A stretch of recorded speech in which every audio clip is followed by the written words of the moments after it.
streak to the mailbox. So this Andy Reid and Patrick Mahomes bonding, watching him in preseason on the sidelines with the headband, applauding everyone. He's not that spoiled brat. He's not that diva. I think he's really accepting the role. And the fact is, I think that they're just getting better each year. Not that, again, uh, they can be beat. But in the playoffs, if that kid's got the ball with time, go to the Bills game 2 years ago. If he's got time, he's going to find a way. That's all. Yep. And I just really feel like defenses have to figure out how they're going to really defend this guy this year. And how do they go about their business? You see that you saw that the division literally everybody invested in defense this year. The Raiders made their top pick defensive end. You know what I mean? And you look at Denver. Denver is always has been defensive heavy for a while now. And the Chargers, you already know, the Chargers probably got the best two bookends in the NFL when healthy. And that's one of the more dangerous elements. And you know what? Since we're talking about the Chargers, we're going to go ahead and wrap this up on the Chiefs real quick. We've said enough. We can sit here and talk about the Chiefs for the next 2 hours probably because they're that good. All right. Okay, Jeff. So you got it out of me. All right, man. I wasn't the big juicy hater that you was expecting today, but we ain't started the season yet either. So we'll see. You know what I mean? But let me just interject. I mean, again, they get the spotlight with Detroit, who is America's team this year with Dan Campbell. They're coming in on a Thursday night. They've blessed the Lions with the only game in town next Thursday. 6.5 point dogs. Good game, under over right around 54. I mean, it's going to be a fun game. Is it going to be 30-24 final? Do you keep that Kansas City team under 30 with a shot to win? I mean, I don't think Detroit's going to go in and score 30 in Kansas City. So again, it's going to have to be defense first. It's going to be a fun game for sure, Pops. Well, there it is. There it is. All right. So I can't wait. And see, Jeff's just jumping the gun. But I jumped the gun too because I started talking about a game. I started talking about the Commanders and Cardinals game. Now Jeff's talking about next Thursday's game. That's how excited we are for the first episode, 4th season of NFL Betting Shades, I guess, right? That we can't wait to talk about these games and break them on down. So pretty much and now let's go back to my neck of the woods. But you know what? They play in SoFi Stadium. They're a renter of SoFi Stadium, but we know who they belong to. We know where their heart's at. And we call them the LA Chargers. But you know what? We begrudgingly still call them the San Diego Chargers. Shout out to our boy Craig Meddy. You already know, a real San Diegoan. And shout out to Hodge. Miserable SD fan. You know how many Padre buddies I got? I got more Padre buddies on Twitter than I have Dodger buddies. It's hilarious to me. And when they won last year, it was just so hard to even deal with them because they were so brutal. Like, damn, man, y'all really don't like us that much. What did we ever do to y'all? You know what I mean? So that's fun. But I just had to do that because I know that they're still San Diego's team. Let's keep it real. They went 10-7 last year. Their best record under Staley. It was Herbert's best record to finish up a season as well, too. And they finished like a house on fire. Let's keep it real. This team was, I think, 6-7 at one point, and they went ahead and they won their last 4 games of the season. They won their last 5 out of 6 games to get into the playoffs. And at first, you kept being like, "Oh, look at the Chargers. They win one week, they lose the next week. They win 2 in a row, then they lose 2 in a row." See, the Chargers always catch back up with themselves. And literally that second half of the season, they became a different team. They became a team that you could trust. They became a team that you really got excited to watch week in and week out. And Justin Herbert has really ascended to being the top passer in this league. When you look at the numbers tell you that nobody's better than Justin Herbert when it comes to the stats in the NFL, on a projection and in his short time of being in the NFL. This guy has literally been a true asset to a team that was dying for this type of quarterback. You know what I mean? And they have positioned him in the right way. They took a note out of the Bengals playbook and they said, you know what?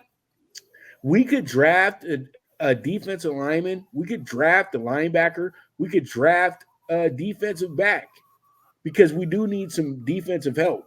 But you know what we're going to do? We're going to go ahead and go get who we feel was the best receiver on the board, Quentin Johnson, a guy that absolutely balled at TCU. And they said, we have to go get him because we have to get a third option for our quarterback, a viable third option, not a guy that's just somebody we drafted in the 5th round and he plays well because, you know, he got some open looks. Quentin Johnson's a guy that can absolutely take over as a starter if somebody gets hurt. And I think Darius Davis is going to be the X factor for this group. They finally gave him a Tyreek Hill type. Now, you thought it was going to be Guyton, but Guyton's not durable enough. But you have Darius Davis here, and Darius Davis is a absolute rocket. 81-yard punt return, first touch he ever had in the NFL, absolutely incredible. And then the guy that really gets you excited is Elijah Dotson because the guy hits the corner so fast and he can really, really accelerate. And then you got Eckler still as well too. Eckler is probably the most versatile back in the NFL, and he's a fantasy gem. We all know that. And, you know, it's just, you just keep talking about the pieces. The offensive line, awesome. Their offensive line is really, really good. And then you got Everett, who's probably a top 10 tight end quietly. Nobody says that, but he has some of the best hands at the position out of anybody. And then I just mentioned it not too long ago. You got the best bookends in all of football. And one side is Joey Bosa, the other side is Khalil Mack. Both these guys have done historic things on the field.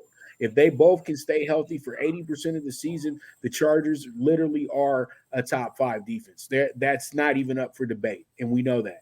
And they're going to need Derwin James to be big this year, and they're going to need J.C. Jackson to play up to his contract as well too. That's the one part with the Chargers that you get a little worried about is how they look on the back end. It's not about how they look on offense, and it's not about how they look in the front 7. It's about how they look in the back end.